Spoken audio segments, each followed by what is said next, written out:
Good morning বন্ধুরা, এই দেখো এই আমি আলুটাকে মাঝখান থেকে কেটে ডুমো করে নিয়ে আমি প্রেসারে একটা সিটি দিয়ে সিদ্ধ করে নিয়েছি। তোমরা এরকম প্রেসারে একটা সিটি দিয়ে সিদ্ধ করে নেবে। সিদ্ধ করে নিয়ে আমি আলুর দম করবো।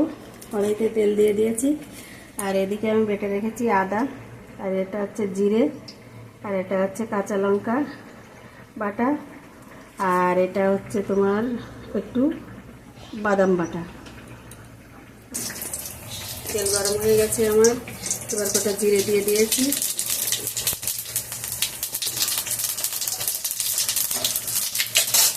আর এদিকে এই যে টমেটো কুচি করে রেখেছি, টমেটো কুচিগুলো আমি দিয়ে দিচ্ছি। আর একটু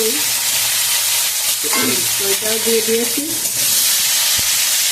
এবার আমি সব মশলাগুলোকে দিয়ে দেবো। জিরে বাটা দিয়ে দিলাম, সেটা দিলাম আদা বাটা, আর এটা দিয়েছি আমি একটু বাদাম বাটা, সব দিয়ে দিয়েছি। আর লঙ্কা বাটাটা একটু পরে দেবো।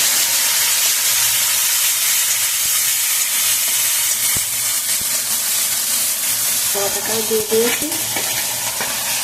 এবার দিয়ে দেবো আমি হলুদ। এবার আমি মশলাটাকে একটু কষিয়ে নেবো। কষিয়ে নিয়ে আলুগুলোকে দিয়ে দেবো।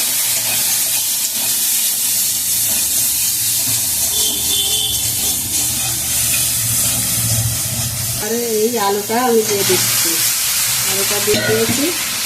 এবার আমি একটু কষিয়ে নেবো আলুটাকে মশলার সঙ্গে ভালো করে।